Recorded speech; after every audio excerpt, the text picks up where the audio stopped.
The aura and passion in this room will tell you that today is indeed the culmination of what has been an incredible journey since the launch of the Global Education First Initiative in 2012. It's a journey that was inspired by the Secretary General himself, Mr. Ban Ki-moon, when he decided to make education the top of his global priority. The Global Education First Initiative has helped shape a new vision of education as a human right essential to dignity and empowerment, as a transformational force for inclusion, gender equality, and poverty eradication. The World Education Forum was held in Korea's Incheon last May.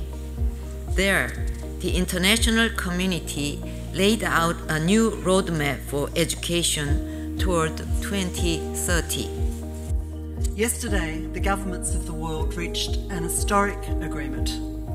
They said that a critical priority of this generation is free, quality, primary and secondary education for all, with qualified teachers in a safe environment. As we celebrate these achievements today, we should not lose sight of the many poor and marginalized people around the world trapped in the social inequality created amid such global progress. 59 million children in our world are out of school. 250 million children are not learning the basics. These children are our future. If we help them learn now, they will help out our world later. 250 million children today cannot read or write at an appropriate level. If they could form a country, that would be the fourth most populous nation on earth. Las desigualdades, discriminaciones y conflictos que están teniendo lugar en este momento son indicios de que necesitamos de sistemas educativos promotores de la paz, de la convivencia democrática y de los derechos humanos en todas las partes del mundo. لقد أصبح من الضروري أن يتعلم أطفالنا اليوم مفاهيم جديدة كالمواطنة والحقوق المدنية والتنمية المستدامة لتوعيتهم منذ الصغر بأهمية مبادئ حقوق الإنسان والعدالة والمساواة واحترام الآخر والانفتاح على العالم. Education is about women and girls. It is important for girls to go to school because they will become their children's first teachers someday.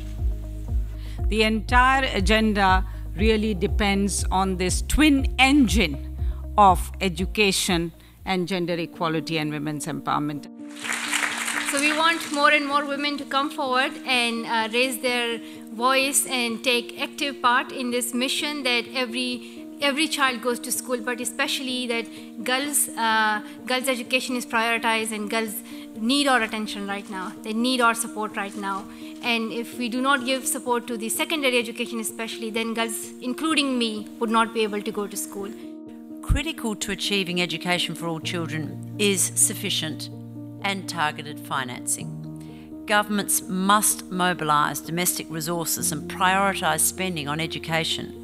The education crisis in the poorest countries is not a lack of ambition, it is not a lack of vision, it is a lack of resources on a sustained basis.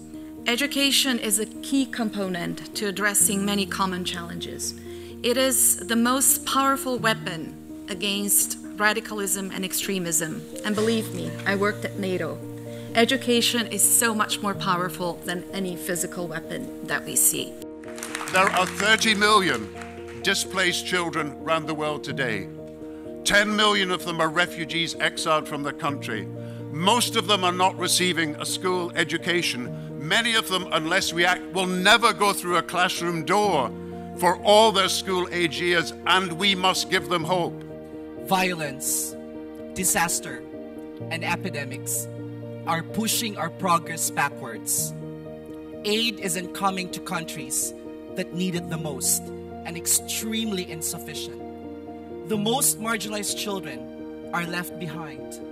We need to be able to look back in 2030 and say to ourselves honestly that we did every last thing we could possibly do to make the SDGs a reality. I've never seen such a bright light in any of the UN settings as I see today. And you bring the light, you bring the energy, you bring the spark, you bring the power, you bring the passion, you bring everything here. And it's loud and clear. The world should listen that these young people are here. It is possible to make sure that all children get access to education. That's why we're here. It's possible. The cost of inaction is totally unacceptable. We will make sure that children will have access to education. No lost generation in the future.